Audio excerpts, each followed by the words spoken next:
Christina, and you're tuning in to Seat for Every Ass.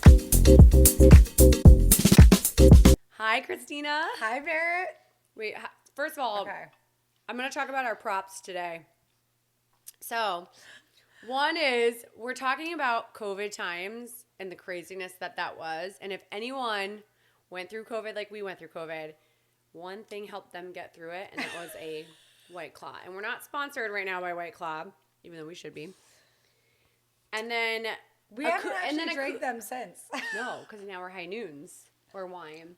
But with that said, we also had koozies. We didn't have the Casa Alpaca koozies, but now we've got Casa Alpaca koozies. Really helps. We're so on keep brand. It, cool. Keeps it cool. And if you notice, we are not wearing your average clothes. We're in our PJs. Because again, if you went through COVID, like we went through COVID, we legit were like in sweats, pajamas, like just like shitty stuff like the whole time. I remember doing Zoom calls and like wearing a really nice top on the like for the top portion and then with wearing pajamas. Yeah, no, on 100%. the bottom. 100%. Well, us and the majority of people during that time. This is why the height of the plastic surgery industry got like I don't know. Like it was just like crazy because I don't know about everyone's plastic surgery, seeing their maybe face, injections. their mugs in the Zoom, and they're like, "Oh my gosh, I we never were stared too. at myself so much." We were too. That's when we were like, okay, we got to do the Botox and the lips. Yeah, that was like a must. And lasers. The laser for the skin. Yeah, because you're staring at yourself, watching yourself, every single emotion and all of it, trying to like sell presentations, whether or not it was that or like just having, we had like so many different, what is it called? Groups. Like we had like a lot of talks between the industry. We used to do a lot of lives. Yeah, but on what is it Instagram, called? Like, we did a lot of lives. Focus groups. So we had that. And even with our friends. Yeah. Remember the one that I had with my friends? Yeah. And we would do it like on Friday nights? Yes. And we'd get a cocktail and we'd sit there and we'd talk to each other? Well, and I was like, oh, that's kind of weird. We did it a bunch of times. We did it with Philip Jeffries. No, I'm just talking about my friends group. Friends. It was really weird. And I was like, hey, Christina. Like, I'm talking to you on Zoom. So weird. Anyways, let's talk about, I want to talk about COVID. Sorry, I'm eating. But it's okay, because that's what Bethany Frankel does. She eats and talks at the same time. Okay, I'm not gonna say. Yeah, no, they love it. She loves it. She like rates all the food that she eats. This popcorn's delicious. I want to talk about the first bag that you made. I know. It was disintegrated. I'm like, Barrett, you can't Of cook course, the I had to ask microwave Chris popcorn. to help me. But let's talk about COVID. So, one thing that's crazy is the whole situation. Well, hold on, back it up. 2 weeks prior to COVID, we ended up closing on this house. Chris and I filmed House Hunters. You can find it. I think it's called like New Jersey Designer Dream House or something.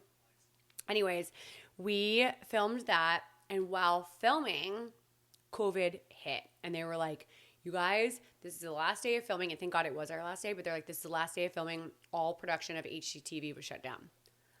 So, with that said, Christine and I were like, what the heck are we going to do? I just came back from Cabo, actually. Yeah, you were in Cabo. It happened. I remember I was messaging you, and I'm like, oh my gosh, you got to get back. So we had 2 nannies watching the kids. It was a legit week. John and I, you guys were away, just the 2 of you. Like we were just like, we need to get away, just the 2 of us. So obviously but Barrett's parents they have a house there in Cabo, and like you know it so well, and you're like, we were gonna go to Tulum actually, and we decided not to because Barrett's like, I know you want service and all this stuff, and I was like, you know what? I love after Cabo. the 2 years, I do need the service. So we were there. It was like incredibly populated with people. Like I know. Can I have one bite? So delicious. And then all of a sudden we started seeing people leave.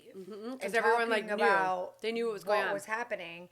And then the nannies are sending us pictures of completely empty grocery stores. And John and I are like, can we even order? Like, what's going on? We thought we had fully packed groceries. We knew they could take them out to to dinner or lunch or whatever it may be.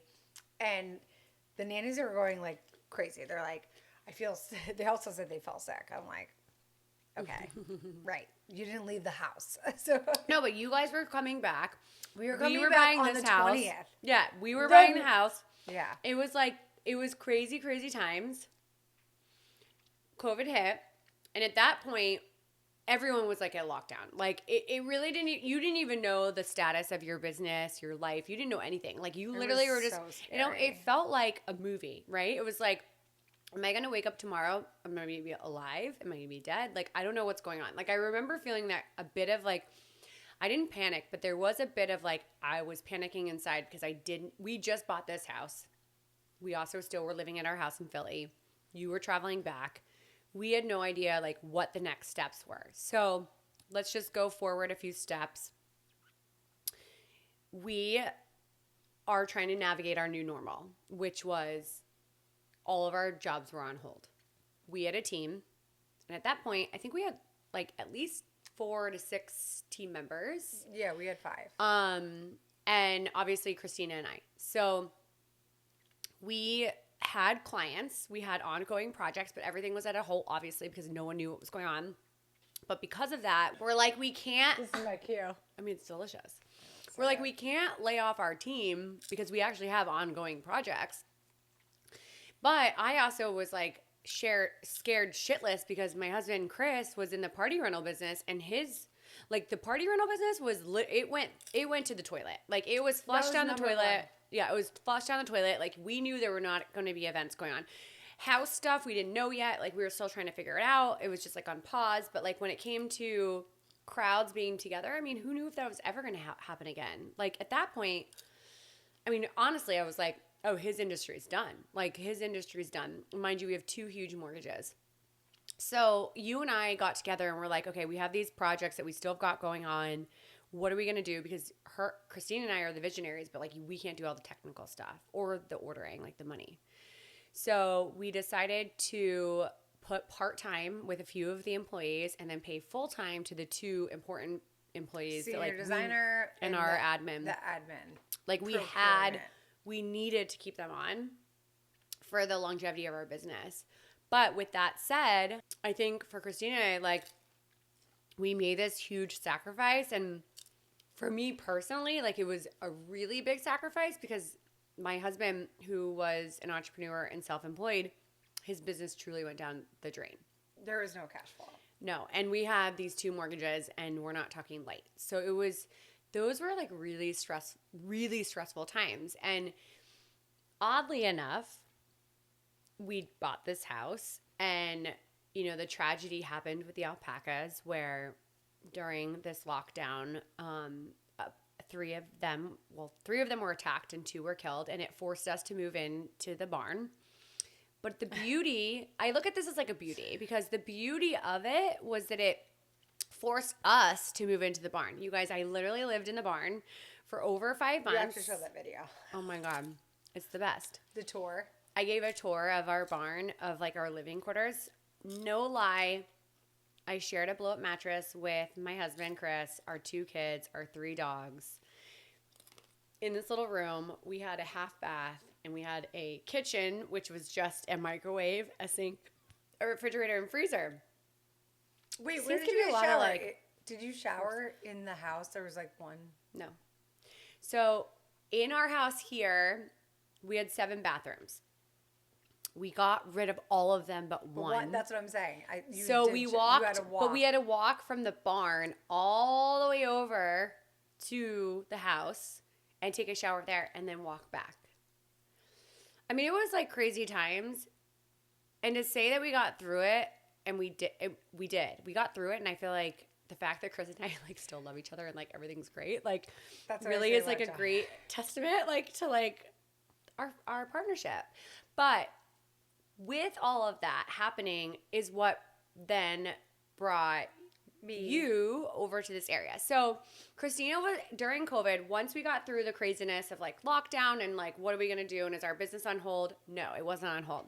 But a lot was going on, and we lived in Philly, so a lot was going on. Yeah, you were going through all the craziness. We had all the riots, and we had we had just built a house. We lived there for a year thus far. Our kids were on the first floor, and John and I were on the third With a floor. lot of And windows. we're like, oh, and all windows. Yes, we had a security system, but yes, we saw tons and tons and tons of criminal things happening, like burglaries. Well, anyone like yourself just wanted to get out of the city at that time. Well, like, after we got a taste of like, okay, we're in the country. There's animals everywhere.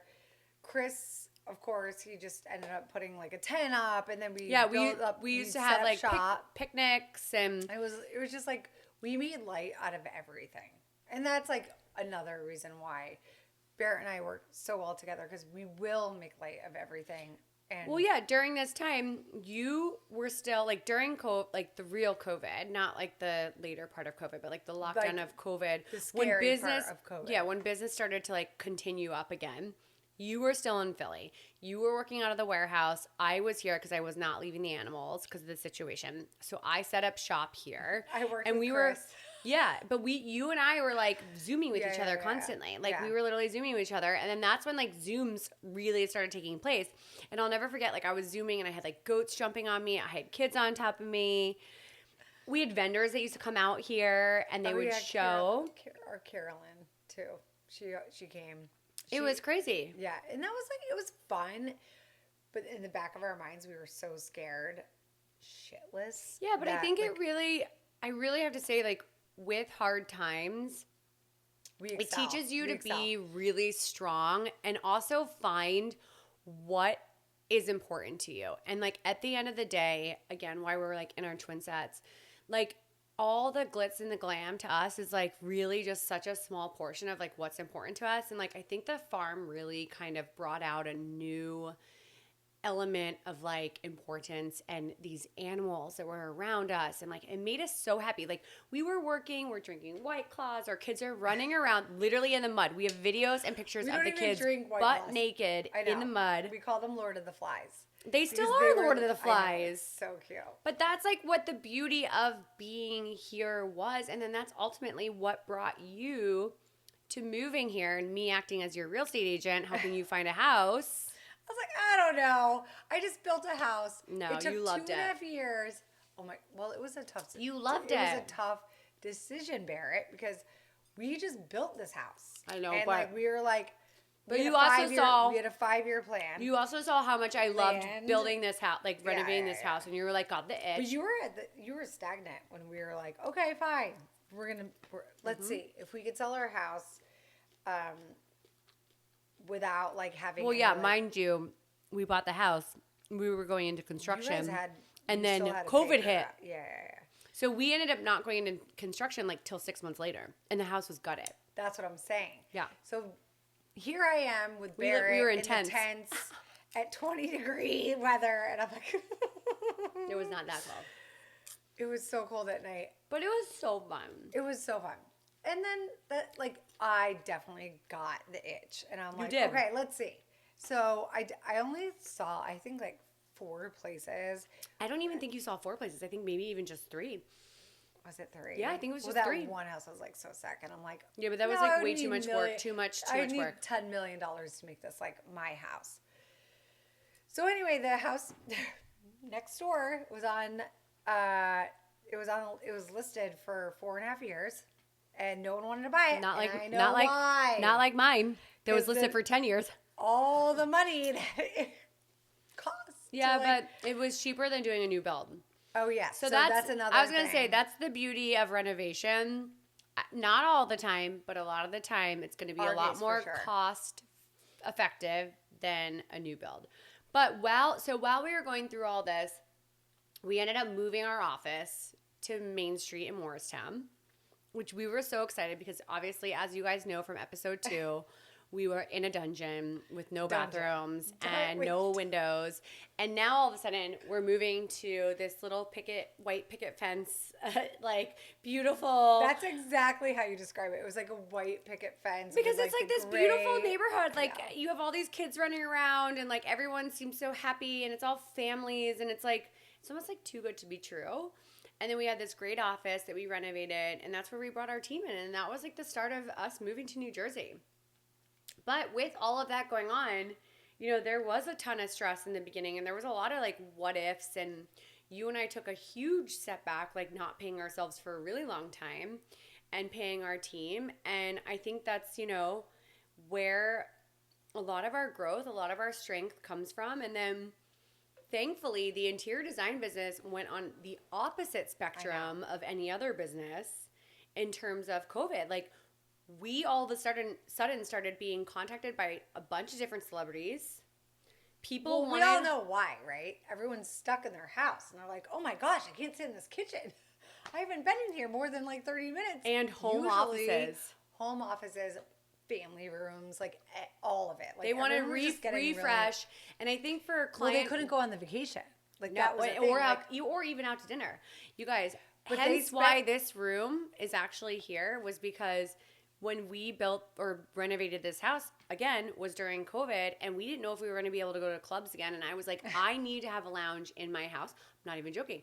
This used to be a bathroom. We turned laundry. Nope. Oh, laundry was over there? This was bathroom. Laundry was over there. So we turned this into my personal ladies' lounge because I wanted a space where I could sit with my friends. And I remember walking in and being like, is it going to be like big enough to like fit everything? And I was so happy. Obviously, this is one of my favorite places in my house, if not my favorite place. But like, I was so happy that we were able to like make this happen with all of our friends because for a long time, like this is where we hung out every single weekend. Yeah. Luckily. You got to make lemons out of lemonade or lemonade out of lemons. Lemonade out of lemons. I always say it backwards. I swear to God. If Chris is watching, which he will be, he'll be making fun of me for the rest of the day because I always say everything backwards. It's okay. It's totally fine. It's just like mixing up like holidays, Labor Day, Memorial Day. I do that too. And I've been called out many times. I know. Mm-hmm. We're not going to name names. We're not going to name names. Totally called out. Just trying to keep up, guys. Just trying to keep up. But Christina, what would you say, like during the COVID times, what do you think was like truly the most, I guess, struggling aspect, and then also the most like pushing yourself, I don't know how to say it the right way, but like pushing yourself to get to the, like to continue to build this business, like, and actually not lose everything that we had? So the struggle was our conversation with us and deciding on we're gonna keep the staff, right? Like that was like a hardest decision. We still worked every single day and we still kept our clients excited, even though they were like so scared throughout the way. But we were like, don't worry, guys. Chris and I, Barrett's husband, Chris still did receiving for a year. Receiving. We received everything because I was in Philly. It was easy. Also, we didn't want Barrett and Chris to argue over those things. But Chris and I, we acted like such team players, and we finished up, like, the furniture was there. It was like shipping stopped, but the furniture was already there. So Chris and I, or it like trickled in later.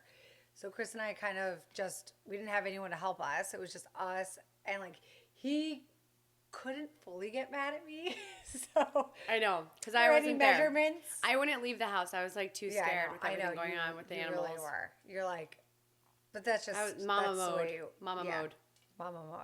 What was what was the one thing that you feel like, maybe this is better to say, what do you think got us through like those hard times? So I think, well, the biggest thing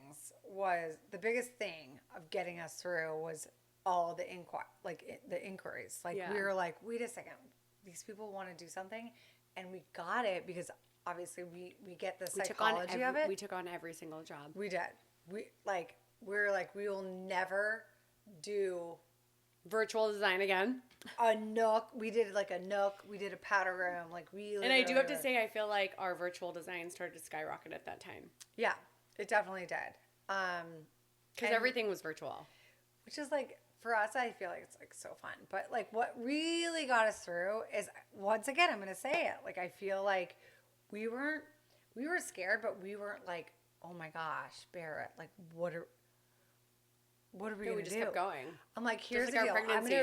I'm gonna apply for like that loan thing. Oh yeah, I remember. Bank. I was like, I'm not getting it now, and it paid for like half our overhead. Yeah. For 1 month. Right. which was like a huge help. But I do want to talk a little bit about our virtual design, because even though we had started Designs on Demand a while ago, like literally at the beginning of our business, we started Designs on Demand, which is our virtual design service. During COVID, we started to really push DOD, and that really took off for us. And we ended up designing a lot of homes, which we still do now. And it's actually on our website, so if you want to find out information on it. But it's a great service because, like, at that time, like I just said to you, we took on every job.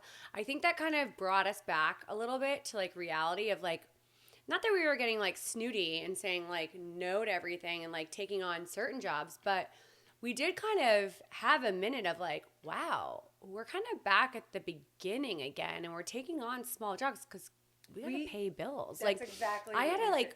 I literally, like, we had to pay bills, like, legit, like, pay our team. I was scared as all could be, like, that I was going to lose this home because it was brand new to us. And then all that happened, and Chris and his job. And, like, I mean, it was such scary times. Oddly enough, though, I kept a smile on and kept going. And we focused so much on these other avenues of, like, ways to build business. And DOD really took off for us. And it kind of made us, again, take a moment back and remember that there are clients out there that, yeah, they can't maybe afford, or maybe they don't even want to do their whole house, and they just want to do, like, room by room. And I think to be able to offer different services to clients, again, made us really relatable as designers. Even though we're on a high end level, we were able to touch a bunch of different types of clients. Perfectly said. That's exactly what it is. It's like, we want to be able, yes, is interior design a luxury business? It is. But we don't want to be untouchable, where we are like, okay, We'll only someone do actually, like our clients want to, they want to live in their house and enjoy it and appreciate it. But and we also want to have that clients, designer touch. And if their budget is not there, then we have these services, and they appreciate that too. not for nothing, but one of our best clients that we've ever had Started with DOD. originally came to us as a DOD. Not So, naming like, names. But you never know. Like, you really never You know. never know. And so I think during COVID, it kind of, like, brought us back to reality of, like, there are a lot of people out there that love us, follow us, want our help, our touches. And DOD really took off. And then now we also do the virtual design in terms of consultations, which is great. So it's, like, hourly. So it's even a smaller scope than DOD. But I think You get a lot of bang for your buck. do. Like, you have the principal designers here at hand. together at the same for an time. Out at the same time. We're literally pulling stuff based on whatever measurements it is. Sometimes, occasionally, we will bring a technical in, depending on, like, what Needs to be done. Sometimes we do sometimes it's custom. They want a custom millwork piece, or they want a custom sofa. And we're talking Sometimes about it's layouts. An hour. Like, you don't really get that. And I feel like we call it speed dating. Yeah, speed designing. I would say speed dating, but But it's like, fun for us. We love it. we love it. It's so we fun. actually bond very well together, because I feel like we'll agree on many things, and then some things will, like, oh, Sometimes we that's don't. not- Yeah. like, but that's it's not okay. everything, but it's also like, okay, you're gonna get, like, the two options from us, and we both work so quickly and on design that you get everything that you want at hand. But don't you have to say that, like, COVID really is not the start of virtual in terms of, like, Zooms and whatnot, but it really made clients realize that you don't have to be local. You don't. You really don't. Do you know how, you guys, there are so many designers, not just Christina and I, that are out there that are designing for clients all over the country and also globally that are not local to their clients. And yes, is there a convenience of having someone local? Always there's a convenience of having someone local. But if you truly, really want to work with someone that's not local, do it. You have every reason to do it. And they have every way to make it happen for you. You don't need to be there every single day. You're not watching, no designer, even our clients down the street, we are not watching the paint dry. We're not watching the nails go into the wall. We treat our local clients just like we treat our out-of-state clients or out-of-country clients. It's literally all the same. It comes down to the scope, the needs, the wants, what the client is spending, what's being afforded for our services. Like, there are so many variables there and reasons why we go on site and don't go on site. And like, a hell of it is done in the office. Like, the amount of project management that's done in the office is a crazy amount. And I think that's where COVID all of a sudden like highlighted that so this. reasonable. It's and, okay. Like, people understood, like, wait a second, we don't have to have those things, like you just said. Right. And the one thing though about COVID, besides obviously but it also the health us factor, too. It also no, us. did. Like, Well, I'm still oh my trying gosh, to figure we have out to be Zoom. I know. Well, I'm not even lying, but I did figure out something the other day, and it made me really, really happy on my share screen. Now I know how to do share screen without having to like exit out and go back again to share screen. Like, I don't remember the terminology right now, but now I know how to like continue. No, I'll show you when we get back to the office. But one thing that I have to say as business owners, as COVID kind of dissolved, I mean, obviously it's still out there, but like as it's dissolved in the sense of being like in this lockdown situation, hiring people, it became challenging because everyone wanted to be remote. we still get that. Well, no, I was just gonna say that's a new normal and a new challenge, and that's something that for us as designers and business owners doesn't work for our team, because you and I are so collaborative with our team that like unfortunately we've had to lay off people because they were not in the office. Like, and we love them and they're like amazing, but at the end of the day, everyone needs to be in the office. And I kind of miss, like, I love the new way of like using all these virtual technologies that we have and whatever, but I also miss having that you have to be in the office mentality, because I think there's something to say, especially with creatives, that if you're not together, how are you creating? Like, if you and I were together or not together, and I'm like, Christina, I really want you to see this fabric and like this texture and everything, like, you're not seeing that until the sample gets to you. And then by that point, we're a week behind our work schedule than we need to be. Like, we have a schedule to keep up with. If you guys don't understand, we are like, yeah, well, we sign on a project, and within 6 to 8 weeks, a full presentation of an entire house, and that means everything's soup to nuts. Yeah, and pricing. So a week it just puts you behind. Well, luckily everything takes extra time. Luckily, we live next door, so even if it took you, we live next door, or not lucky? No, just kidding. Lucky. No, it's just we obviously communicate, and that's another thing. Like, this is how we differentiate from a lot of other either partner designers or single designers. Like, we get to feed off each other and talk about either problems, solutions, actually gaining, like, going forward with like certain things and like amazing designs and stuff like that. Like, we actually can bounce everything off. Yeah, we really do. And we're okay to be honest with each other. So wait, I just had a flashback. And it actually came up on my Facebook today. Don't you guys love the memories on Facebook? I feel like that's really the only reason I ever go on Facebook. That, and then seeing my mom and all her rants that she has. Like, she uses Facebook like it's like a texting Did she make portal. it to Cabo? She did. Oh, yes. I think so. Mama Vance. I know. Anyways, today is the 4th birthday of my little baby Soul, which is one of my goats that was born. Christina and I were actually today, 4 years ago, at a huge presentation up north. And I'll never forget. Livingston. I'll never forget.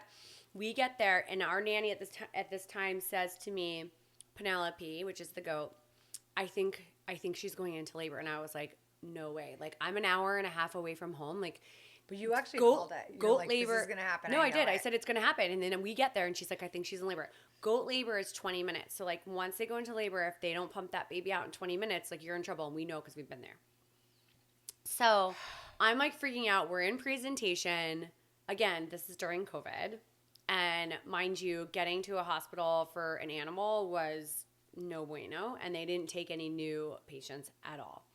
So we're going through this presentation, and all I can think of is like business. And then on the other side, I'm like, oh my God, what's going to happen? Because before this baby was born, we had an emergency situation, and there were 3 babies, and unfortunately one of them did pass away, and it was really traumatic, and we did it all on our own, and we're like Googling and figuring it out. Again, it's COVID. No one would take us. I'm calling all the different veterinary hospitals. No, they wouldn't come. So, and they wouldn't even take us, remember? And I was like crying, and I'm like, this is just a mess. So anyways, we finished this presentation. We rush all the way home. And as soon as we got home, you and I went straight to the stall. P was right there. She was literally waiting. The moment I came in, she pumped that baby out. That baby came out. And we were in our clothes from presentation. I put the boots on real quickly. We were in our clothes from presentation, put the boots on. That baby came out, and it was like, it was crazy. Well, remember, we were together. We thought there was like 2, like another, this little Penelope. Yeah, she was like a baby herself. Okay, so going back to the birth of Soul and COVID, and what brought us here was the farm and the beautiful animal energy and this and that and the other. We had to go, Mama, who's still here, and she's amazing, and she had 2 babies, and she got pregnant, and she was pregnant, and she had 3 babies, and like I said, unfortunately, we lost one. It was a really scary, sad situation. But because of that whole thing, when we found out that Penelope was pregnant, I had her get an ultrasound, and they told me that she was pregnant. Yeah, they told me she was pregnant with 2. They had 2 heartbeats. So here I am, like, mentally preparing, and I'm like, okay, we're going to have 2 babies. Now I know what to do. I've already been through 1 birth. We lost 1 baby. We had 2 babies. Like, we got it. And Christina, you were there with me the whole time. So freezing too. Little baby Soul comes out. We come back from this presentation. We're on a high. Everything went amazing. Yeah. We also make it back. P's not even in labor yet. She has baby as soon as I get there. Baby comes out. Baby's perfect. We're like, okay, where's the second baby? So again, within 20 minutes, they're supposed to give birth. So I'm like, where's second baby? So we pick up Mama P. We pick up baby Soul. We get in the car. We go to the vet. I'm driving Chris's truck. You were in the back seat with Soul and Mama. Yeah. And I'm like, oh! And I'm like so stressed out. And I get there and we're like, you have to take her. You have to take her. So they take her in.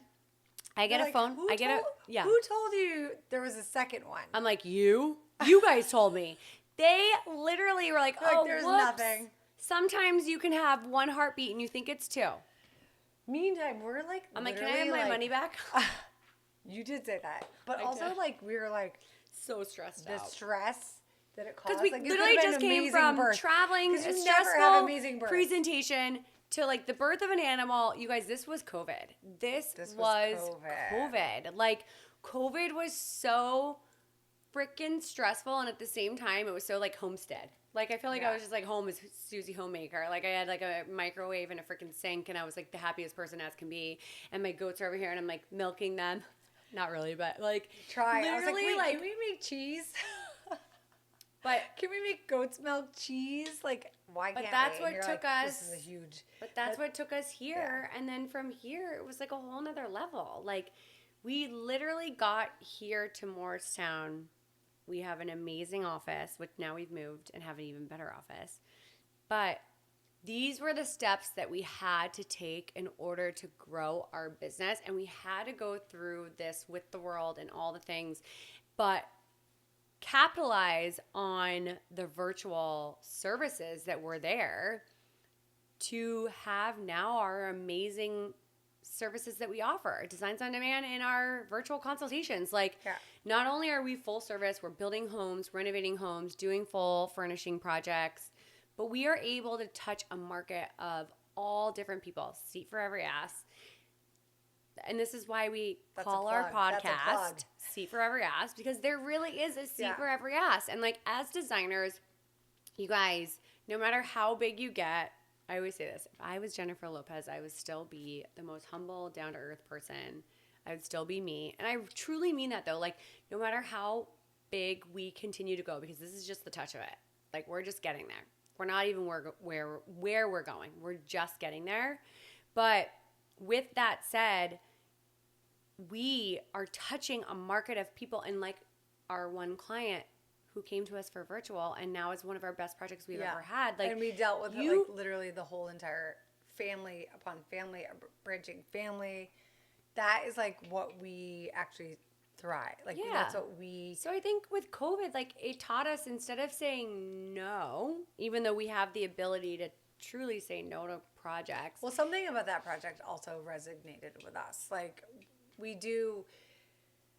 will say no if it's just like a red flag. But no, 100%. But instead of saying no to like small projects, we developed these services that are so that can amazing. reach out to anybody that appreciates interior design. Yeah, because we have that one project in Philadelphia that was a 1-room project, and they spent a ton of money. In that one little nook. It's amazing though. Like is. amazing. So Because you never that area I think was that, so important for them. I think with COVID though, it taught us like you never know what life is gonna throw your way. And if you sit there and be stale and like don't learn to grow from what's going on in the world today or what your clientele is telling you, or like reevaluate kind of like how you're running your business, you're never going to grow and continue. And like, I always say, like, at the end of the day, the time when we are flatlined is the time that we give up. Yeah. And we're done. So as of right now, I hope that we continue to skyrocket, and anyone that comes to work for us is going to see the stress and they're going to feel that pressure, because this is not a flatlined company. Like, we don't take on just 3 projects a year or, just scoot by. Like, every single day that someone comes into our office, you and I are sitting there and we're like thinking about like, how can we be better? What's next? What are we doing wrong? How does our team need to do this? What are we doing amazing? Like, we really, truly reflect on every single thing. And I think with COVID, like, that really, though, brought a new sense of reflection and growth. 100%.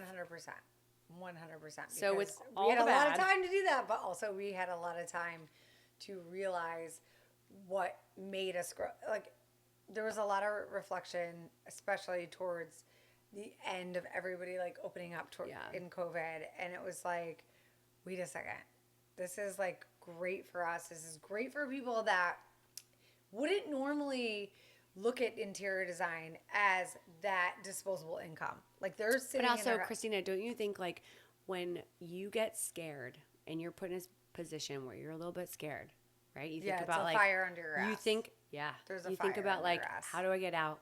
What's next? What am I gonna do? So, and it's not like, oh my gosh, what are we gonna do? We're just like, this is what we're gonna do. No, we're gonna That's the we're gonna difference. navigate our own life, and this is next.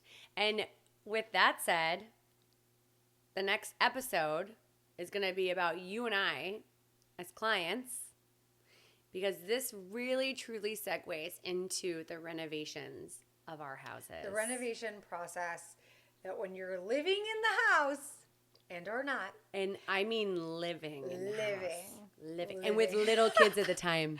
Little children, animals, all of that. And we always say, like, the fact that we're still, like, with our husbands is huge. We should probably bring them on for that episode. I know, we should. That would be Come like on, so John. funny. Chris, over here. Chris will be like so quiet. John will totally talk. And Chris will be like, He's like, let me tell you.